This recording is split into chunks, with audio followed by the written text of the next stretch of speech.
Hey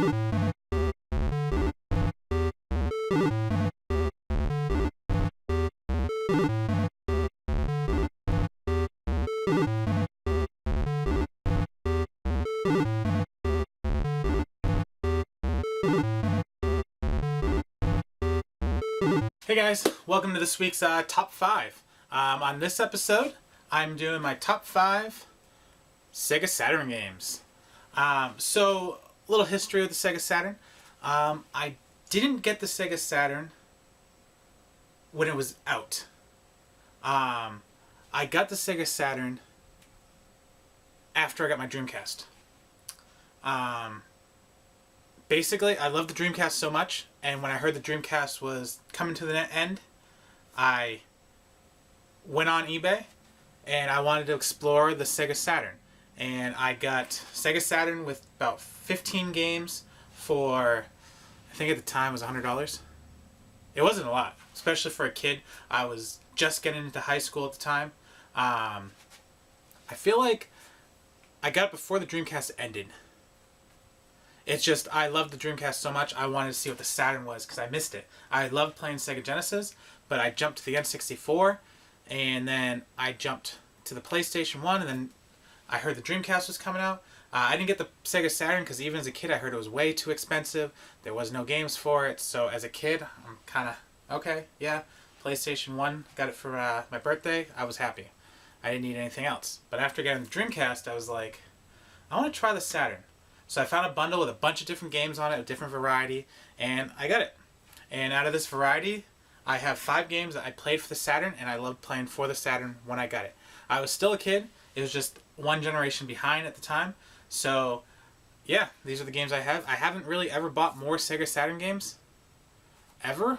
Yeah, I have not added any Sega Saturn to my library because I had the games I wanted to play, and after that, you know, I spent $100 on Sega Saturn games. I couldn't do that again for a while, and then more systems would come out, and it kind of just got lost.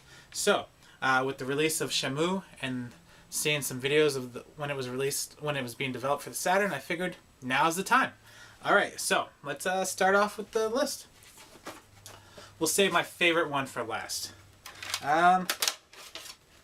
Okay, so first, Tomb Raider.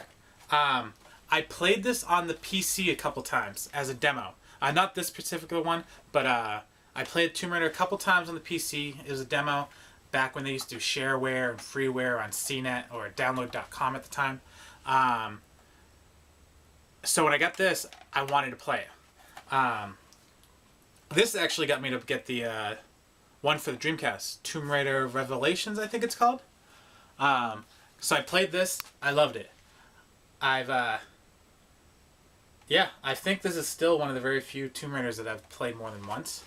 The new ones are awesome.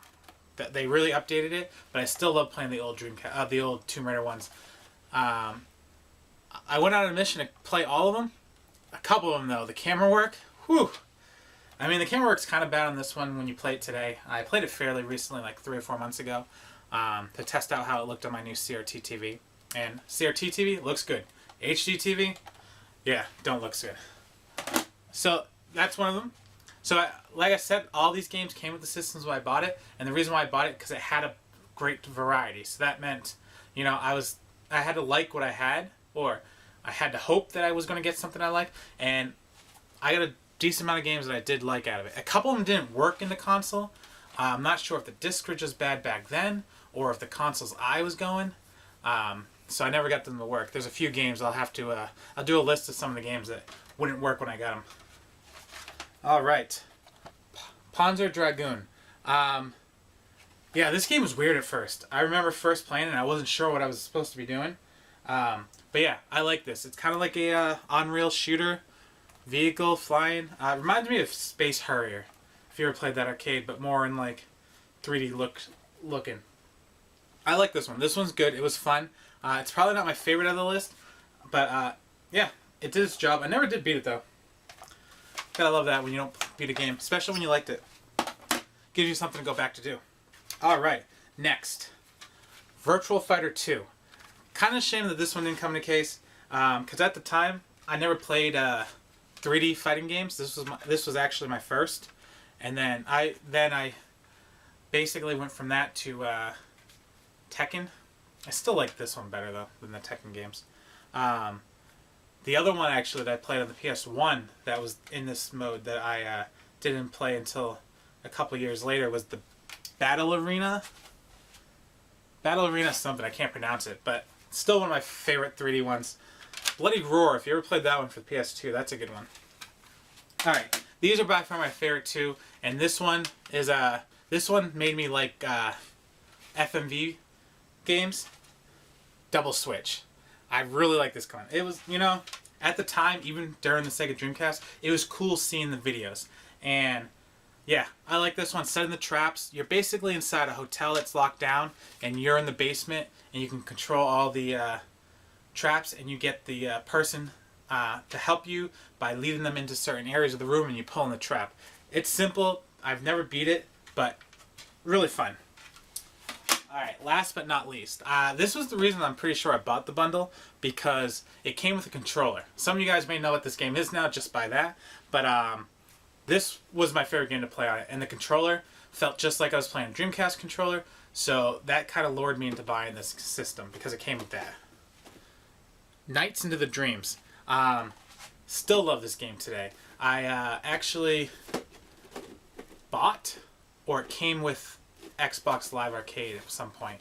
The updated remastered version. The only reason why I know that is because, well, the reason why I played it on there too is because it came with the Christmas special ones that this one doesn't have. And yeah, I still haven't played the Wii one, but this one is awesome. I love it. It still looks cool today. And if you play it on the remastered or play it on CRTV, the graphics still look amazing. So colorful, so fun. And once you get the hang of what you're supposed to be doing, you can really like test yourself and go for like the best points every single time. So yeah, those are my favorite 5 Saturn games.